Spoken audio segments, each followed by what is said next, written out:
The 411 on KHOU 11 News. If you live near a bayou in the Houston area, you are keeping a close eye on those water levels. We know all too well there's a risk for flooding with any storm, and Beryl was no different. Right now, Katira Winfrey joins us live from the Maryland area near Brays Bayou. Katira, you've been talking to homeowners out there.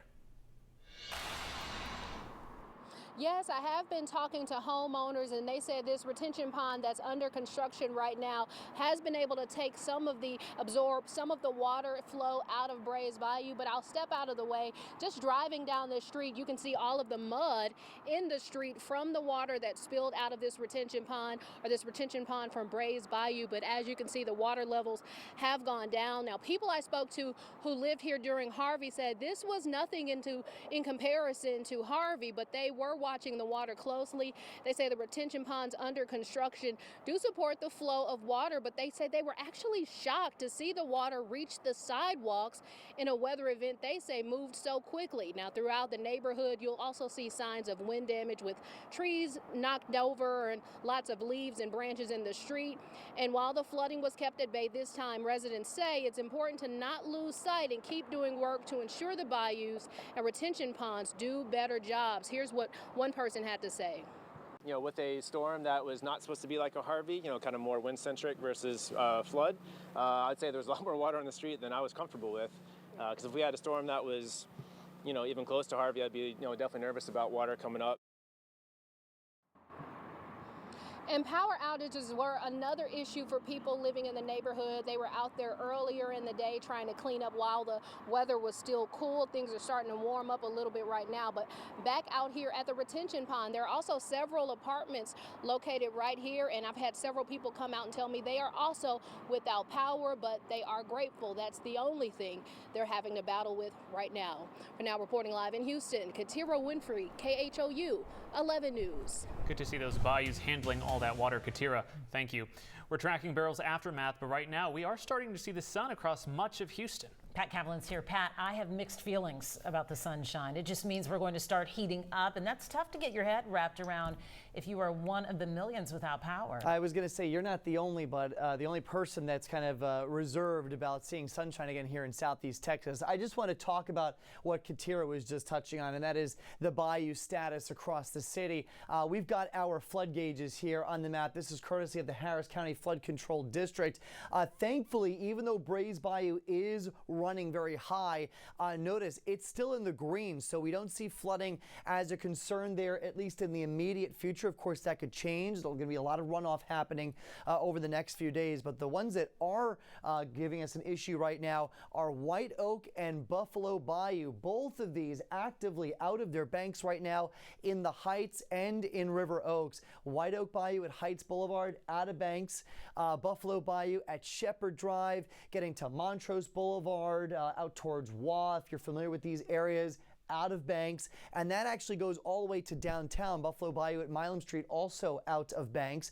The good news, though, is that farther upstream at the reservoirs, Addicks and Barker, not only are the waterways downstream of the reservoirs not expecting any flooding, but both of these reservoirs are well below their spillways. So this is not a repeat of Harvey. We are not expecting any issues with the reservoirs, but there are still some areas flooding around the reservoirs, including South Maid Creek, a pretty typical spot to see flooding out towards Greenhouse Road, so streets and neighborhoods there may be seeing some high water. The one spot that is giving us some issues down in southeast Harris County, Clear Creek at FM 1959 going all the way to Nassau Bay. We're seeing this creek well out of its banks right now, and so flooding ongoing in some of these neighborhoods. But as we kind of widen the shot and show you where the storm is now, racing away from us, again, still in a very impressive feeder band here. Again, think of that feeder band as the umbilical cord that's tethering what's left of Beryl to the Gulf of Mexico. Areas underneath that seeing flash flooding. Thankfully, that is moving away from us, so we don't expect any more problems here as related to Beryl. But still, tornadoes ongoing northwest Louisiana, northeast Texas. We are quiet here at home. Just a lot of cloud cover, but again, even a few breaks in the clouds starting to happen now. Let's talk heat, because like Mia mentioned, as we get to the date tomorrow, more sunshine means more heat. It's not going to be terribly hot tomorrow. By July standards for Houston, feels like temperatures only go as high as 105.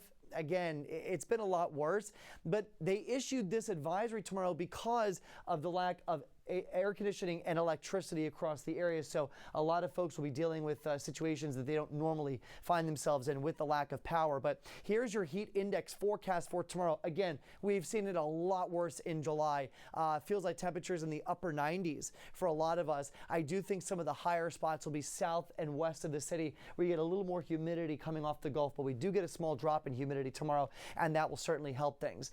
Tropical Storm Beryl racing to the north and east. We are a lot quieter here at home as of the 4 p.m. advisory. Winds sustained at 45 miles per hour as it races north-northeast at about 15 miles per hour. This storm will continue to move up towards the Great Lakes the next few days as just a rainmaker. But for us over the next few days, we turn a lot quieter. But again, it is going to be warmer. Temperatures in the mid-90s, just isolated shower chances. But overall, a lot drier, guys. Another look at this forecast coming up when I see you back here again in about 10 minutes. All right, Pat, thank you. Now let's get a check on the roads with Jennifer Reyna. How are things looking, Jen? Well, Marcelino, LaPorte, the Office of Emergency Management, loved this graphic because it's definitely going to apply to drivers over the next few days. If traffic lights are out or flashing, you must treat them as a four-way stop. That means everybody must take their turn stopping one car at a time to make sure nobody's T-boned. You won't be able to get through the Katy Freeway approaching downtown. This is eastbound direction, still flooded. Police still have it cut off. The culprit is the White Oak Bayou that runs right into downtown, making sure that all of the rain that is pouring in our area gets pushed back out to the Gulf. So I'll try to show you a different camera shot as we move this along. Our live camera shots have been in and out this morning, of course, with the different power outages. So just bear with me for a second as we try to bypass and see if we'll get the next camera shot up. I can tell you that the East Freeway, the feeder road at Mercury, is underwater, and we have the Washburn that has reopened and the Fred Hartman Bridge that has reopened. So we're definitely seeing water recede and things are improving, but you don't want to let your guard down, especially as we make our way toward the nighttime hours. So if you have something to do, plans to maybe help a neighbor or go check on a family member, please make sure you do that before the sun sets. We still have 45 locations of high water that is listed on Houston Transtar site. We'll be here for you tomorrow morning for the latest with your Tuesday drive, as well as we try to get back to norm. All right, Jen, thanks so much. So many people will be out today surveying the damage and what Beryl left behind in their neighborhood. Victor Jacobo got an up-close look at damage in the Upper Kirby area. That's where he is live for us. Victor, what have you seen out there?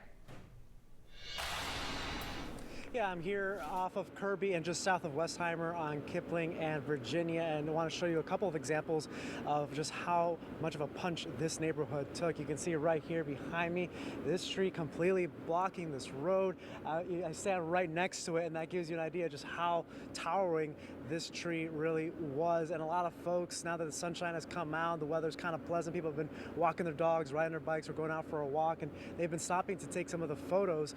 But this just kind of gives you an idea that this is not one of those examples where you can just kind of drag it off to the side and deal with it later. This is going to take some time, and we've seen this across the city where it's going to require definitely crews to chop it up and be able to clear it out. But I also want to show you another thing. I want to step over on this side if you want to follow me over here.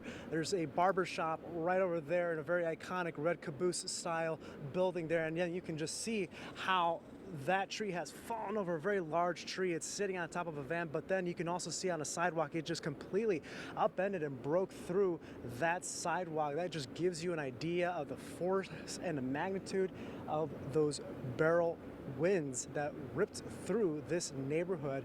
And that's not the only examples of it. We drove around and saw some other ones. I'm going to show you coming up in the 5 o'clock hour, another example that's just right around the corner, and again another demonstration of how powerful Beryl was for this particular part of Houston. I'll send it back to you.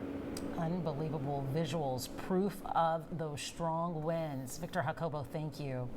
Organizations across the area are positioned to help those without power. We have more on when the Salvation Army will be serving hot meals when we come back.